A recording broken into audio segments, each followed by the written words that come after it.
Little People, Big World star Caryn Chandler has made headlines once again, this time for selling her home for a significant profit. As a longtime partner of Matt Roloff and a familiar face on the hit TLC show, Chandler's real estate moves have drawn attention from fans and real estate enthusiasts alike. Reports confirm that she recently sold her property for a substantial sum, but just how much did she walk away with? Caryn Chandler, who has been a central figure in the Roloff family dynamics for years, has maintained her own property separate from Matt Roloff's famous Roloff Farms. While she has spent considerable time at the farm, especially since her relationship with Matt deepened, she has also owned her own home, a fact that has occasionally been highlighted on. The decision to sell her house likely comes as part of a larger shift in her personal and financial life. With Matt's own real estate ventures, including the partial sale of Roloff Farms, fans have speculated whether Caryn's sale is tied to future plans with Matt or simply a smart financial move in a booming housing market. While exact figures were not immediately disclosed, real estate sources and property records indicate that Chandler's home sold for well above its initial listing price. Given the competitive housing market in Oregon, where property values have surged in recent years, it's no surprise that she secured a lucrative deal. Estimated sale price. Reports suggest the home sold for over $1 million, though the final number may be higher depending on closing negotiations and market conditions. This would mark a significant return on investment, especially if she purchased the property years ago before the recent spike in home values. Several factors could have influenced Chandler's decision to sell. 1. Market conditions. With home prices at an all-time high in many areas, selling now could mean maximizing profit. 2. Future plans with Matt As her relationship with Matt Roloff continues to evolve, they may be considering consolidating their living arrangements, possibly even building or purchasing a new property together. 3. Financial strategy. Real estate is often a key part of wealth building, and selling at a peak could free up funds for other investments. 4. Downsizing or relocating. If Caryn no longer needs the space, selling could simply be a practical choice.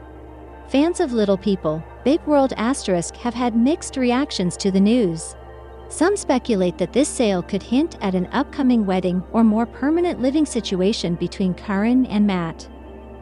Others see it as a savvy business decision, unrelated to her personal life. Matt Roloff himself has been active in real estate, with the highly publicized family tension over the future of Roloff Farms. With only one of his children, Zach, purchasing a portion of the property, and the rest remaining in Matt's hands, it's possible that Caryn's own sale plays into broader financial planning between the two. With the sale finalized, the big question is, what will Caryn do next? Is this a step toward marriage or a more formalized partnership? Will the profits be reinvested into Roloff Farms or another business venture? Only time will tell, but one thing is certain. Caryn Chandler's real estate move has paid off in a big way. Caryn Chandler's home sale is just the latest in a series of financial and personal developments for the star. Whether this signals a new chapter with Matt Roloff or simply a smart financial decision, fans will undoubtedly be watching closely for updates. For now, one thing is clear. Caryn walked away with a hefty profit, proving that even outside of reality TV, she knows how to make a smart deal.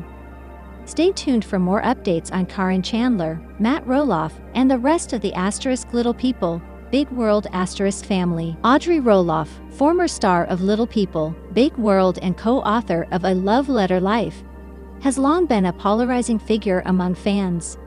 Known for her strong opinions on marriage, faith, and parenting, Audrey often shares snippets of her family life with husband Jeremy Roloff and their 3 children, Ember, Bode, and Radley, on social media.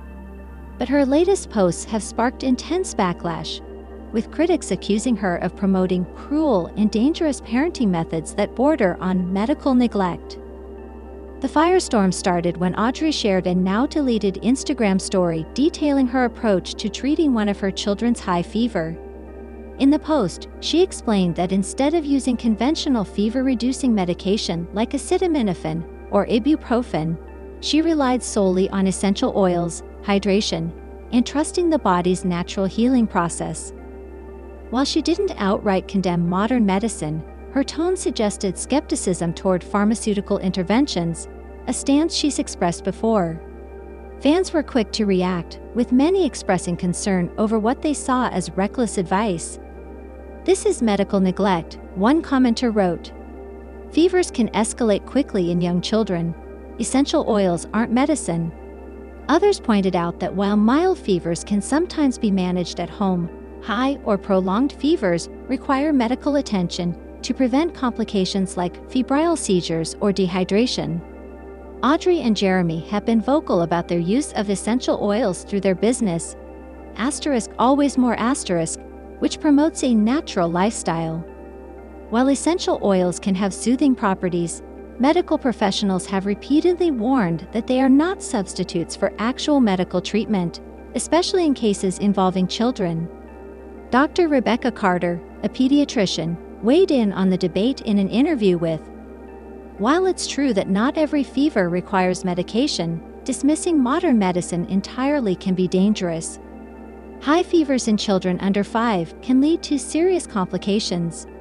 Essential oils may provide comfort, but they do not reduce fever or treat infections." Critics argue that Audrey, who has a large platform, has a responsibility to clarify that her personal choices shouldn't replace professional medical advice. This isn't the first time Audrey has faced backlash over her parenting choices. In previous years, she's been criticized for co-sleeping with infants, despite AAP guidelines advising against it due to SIDS risks, delaying vaccinations, a practice that has been linked to outbreaks of preventable diseases, promoting restrictive diets for young children, which some nutritionists argue could lead to deficiencies. While Audrey has defended her choices as what works for our family, critics say her influence could lead other parents to dismiss medical advice in favor of unproven alternatives. The debate has spilled over into Facebook parenting groups, Reddit threads, and Twitter, with opinions sharply divided. Supporters of Audrey argue parents have the right to choose what's best for their kids. Big Pharma pushes unnecessary meds. Natural remedies have been used for centuries. She never said not to go to the doctor, just shared what she does at home first. Critics fire back. There's a difference between natural living and ignoring science. If your kid had a bacterial infection, would you just pray it away? Influencers like her are why we have measles outbreaks again. The controversy raises broader questions about parental autonomy versus child welfare. While parents have the right to make health decisions for their children, at what point does rejecting evidence-based medicine cross into neglect? Legal experts note that while most states allow for some degree of parental discretion in medical care, cases where a child is harmed due to a lack of treatment can lead to intervention by Child Protective Services, says family law attorney Mark Harrison. Courts generally defer to parents unless there's clear harm or imminent danger. But if a child is denied necessary medical care and suffers as a result, that could be considered neglect. As of now, Audrey has not directly addressed the backlash. She has, however, continued posting as usual, sharing family photos, devotional messages, and promotional content for always more. Some fans speculate that she's ignoring the criticism to avoid fueling the fire, while others see her silence as dismissive. This incident is part of a larger trend of social media influencers promoting alternative health practices without medical credentials. From anti-vaccine rhetoric to miracle cure essential oils, misinformation spreads quickly online, often with real-world consequences. When public figures with large followings promote unproven treatments, it can discourage parents from seeking real medical help. It's one thing to share personal anecdotes. It's another to position them as medical advice. Will Audrey respond to the backlash? Will she adjust her messaging to clarify her stance on medical care? Or will she double down on her natural living philosophy? For now, the debate rages on, with fans, critics, and concerned parents all weighing in on where the line should be drawn. One thing is clear. In the age of influencer culture, parenting choices are no longer just personal, they're public, polarizing, and sometimes perilous.